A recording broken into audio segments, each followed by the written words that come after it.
The problem we have today is that we have exhausted leaders on account of age or on account of health. And when they're exhausted, they can't be effective. And when they're not effective, then we begin to see their mistakes. When the mind is exhausted, a leader can come here and begin to make careless statements that can go viral, like the Kuli and Akara business. Leadership is not only about having capacity, it is about sustaining capacity. Leadership is not just an intellectual responsibility. And I want us to note that healthy people are the ones that will build healthy organizations. Vibrant health produces vibrant minds. And it's vibrant minds that will produce effective leaders. And when we have effective leaders, they are the ones that will transform our nation. Nobody should be, in fact, we should not glorify the use or sale of drugs. We should not glorify. So, nobody should be considered for leadership if he or she is involved in either the sale of or the use of drugs. Secondly, because we made it a law in our Emirate Council, we encourage every organization, government or otherwise, to make it a law that nobody should aspire to any office, if he doesn't pass the drug test. Today we're here to look at leadership and why it is absolutely necessary in a country like ours, in our society, to begin to breed the leaders who have values. In fact, without values, you couldn't be a leader. That you may have the qualities and the potentials of a leader, but you won't become a leader until you're trained for it. You're trained and you're groomed for leadership. Even in royalty, in royal homes, they are trained over the years to become emirs or become kings. You must also have knowledge. You must be highly educated. I didn't say highly literate, highly educated, which means you must be an all-rounder. You must be able to be way ahead of those you lead. Because if you are not capable, if you are not knowledgeable, your people will not respect you. You're an eagle. Eagle flies so high, but eagle is alone. Now what I want all of us to remember, we are a nation of eagles. That's what we are. We are natural eagles. And what do we find? We are being led, or we allow a system, a procedure that allows us to be led by turkeys. Can a turkey rise above the ground? So we have to reach a point where we need to add something. We need to add a qualification that is able to sift what I call being an eagle or a turkey. Something must be added. When you say you must be a citizen, we must have something that says that you've been through leadership. You've been able to lead companies, whatever it is. Whether it's a company, but you cannot go with a school leaving certificate and suddenly you made money from somewhere. You can't even lead your house with the 4 wives you have. Some have 4 wives they can't control. And then suddenly you made money somewhere, and then your community or your friends, everybody says, oh, you can be president. And then you step in, you have no idea what to run anything. And then what happens? Like our keynote speaker said, when there's no leadership, the pretenders come in. What happens with such a person? They are packaged. You now have a kitchen cabinet. You have people that are pulling the levers, but God did not give them that power. They didn't take the oath of office to be president, to be governor, to be whatever. They didn't take that oath of office. But these people that are pulling the levers, they are the ones enjoying the power. And they just put him forward there. Say this, say that, say that, say this, say that. But everybody knows that that's a dummy there. Everybody has what they have to give to society. They're either doing what? Building, destroying. So I thought it wise to put together a leadership mentorship committee where women, men and youths, parents, grandparents and everybody can interact to learn, grow and lead. Life is actually a gift and a journey. You're either an asset or an ability. Everybody knows that in the society we have so much decadence. Look at the challenges in our lives. People are dying from lifestyle-related chronic diseases. Look at the relation to marital sector, relation to marriage and parents. Look at our quality of leadership. Look at the vices in our society. Look at all of the drug abuse, alcoholism, corruption, and prostitution, and all the vices, and yet we profess Christianity and Muslim religion. So what I have come to do is to work with people like you to please mentor the younger ones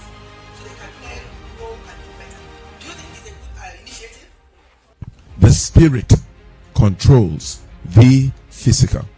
The biggest problem among physical beings is that they tend to underestimate and not realize the impact of the spiritual. And the spiritual is extremely important in that for you to succeed in life as a physical human being, you must partner with the spiritual to make it happen. I was with a very wealthy man a few weeks ago, and I asked him, how did you make this money? And I thought his response to me will be, my intelligence, my hard work, my strength, my capacity. But his response was, by the grace of God. Simply by the grace of God. He says, I had no intention of going the way my life went, but a certain opportunity was created for me by circumstances beyond my control, and I took advantage of it.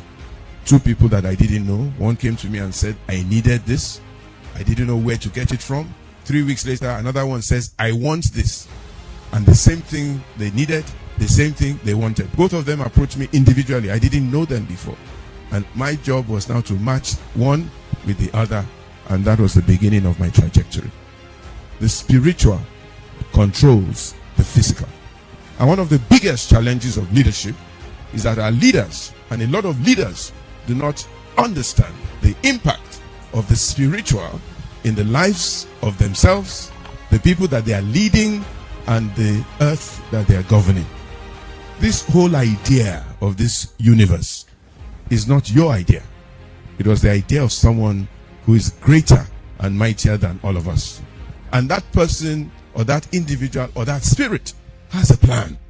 He has something to achieve. He has a reason why he has created every single human being. Otherwise, nobody would be here at this time, because nobody wrote a letter to God and said to God, create me.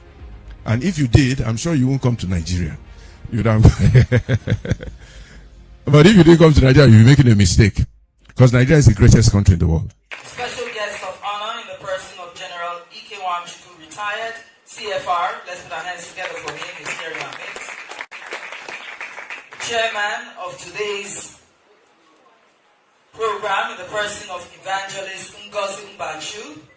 I'd like to recognize the presence of our keynote speaker in the person of Ubong Essien, CSP, Dean, School of Eloquence, is here in our midst.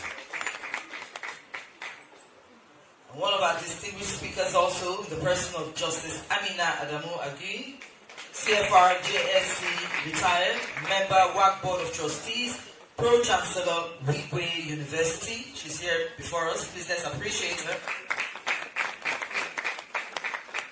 I'd like to also recognize Professor Egosa E. Osagi, DG, Nigerian Institute of International Affairs, member WAC Advisory Council. Please let's appreciate him. I'm sure he'll join us soon.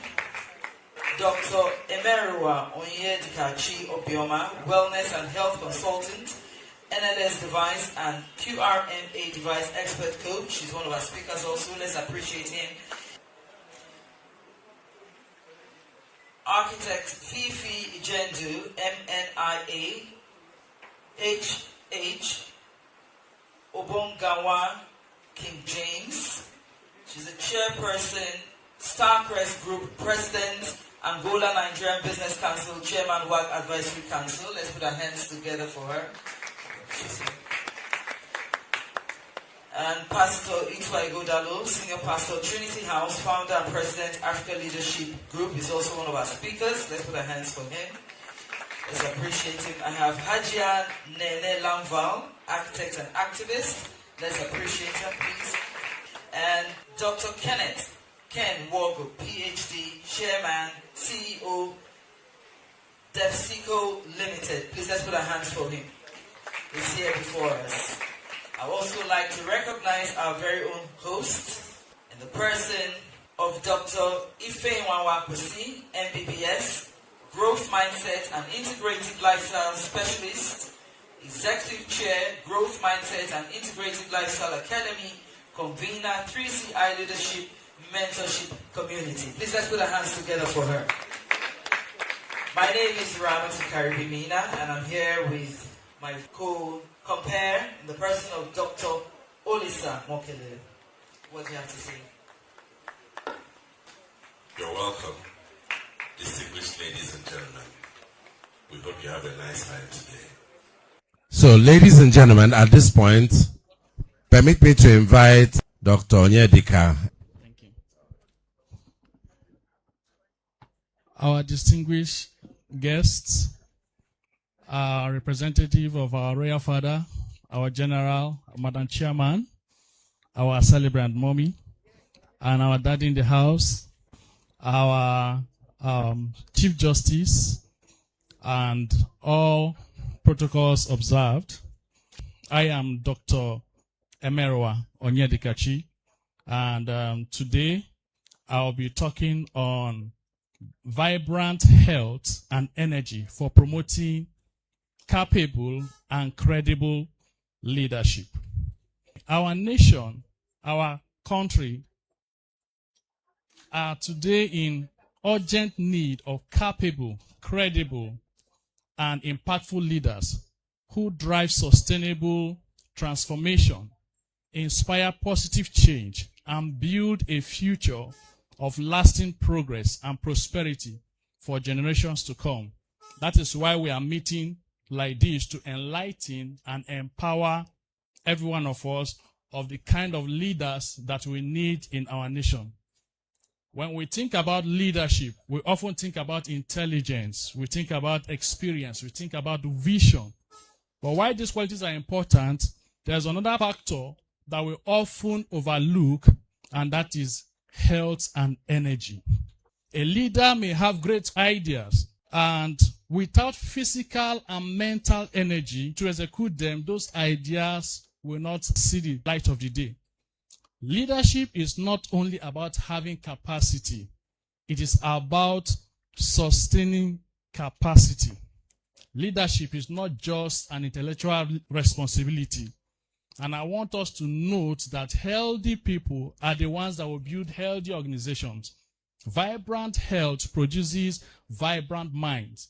And it's vibrant minds that will produce effective leaders. And when we have effective leaders, they are the ones that will transform our nation. Most times, we have always defined leadership as ability to influence others. Now, since we already understand that, another way to see leadership as influence is leadership as a way of energy transfer. Energy transfer. When a leader makes a speech, we may not remember his speech, but one thing we may hardly forget is the energy he transfers in the room. So why am I saying all this? It's very important for us to maintain a vibrant health, vibrant energy as leaders. And the problem we have today is that we have exhausted leaders. Exhausted leaders. On account of age or on account of health. And when they're exhausted, they can't be effective. And when they're not effective, then we begin to see their pitfalls. We begin to see their mistakes. And that's why my keynote is that we should pay attention to our health. In fact, many things make leaders to begin to make mistakes. They are carrying a lot of loads. Critics, problem from home, health challenges, and so on. And that is what makes them exhausted. And that is my keynote today. For us to pay attention to our health so that we don't get exhausted. When the mind is exhausted, a leader can come here and begin to make careless statements. Careless statements that can go viral.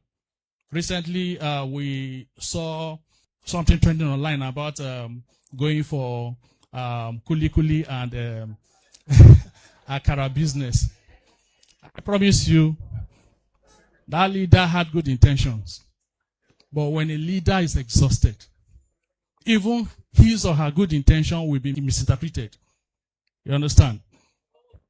Formerly, that's in the last election, presidential election, one of the presidential aspirants who wanted to contest, he physically went on his knees to show you that I can run. He was trying to show that he is what? Energetic. So he said, on your marks, get set, go. And if you look at it, he's trying to compare with his threat, his opponent, who he feels is an exhausted leader, is not competent, and doesn't have the energy to lead the nation. So that's why it's very important for us to pay attention to our health. So in rounding up, I'll just itemize 7 habits that will help us sustain a vibrant health. Number 1, eat balanced and nutritious diet. Eat balanced and nutritious diet. When I'm talking about balanced diet, just ensure that the content of your food should contain carbohydrate, protein, vitamin, minerals, oil, water. Don't just say, this is my favorite food. You eat it morning, afternoon, evening. You need balanced diet. For you to avoid diseases, the content of your food should contain the color of the rainbow, the 7 colors of the rainbow. Right, with red, orange, yellow, green, blue, indigo, violet. Which food do we have that is, or fruit do we have that is red? We have tomato. Something that is yellow. Carrot. Tell me. Bell pepper. Something that is green. Vegetables. Something that is blue. Something that is indigo.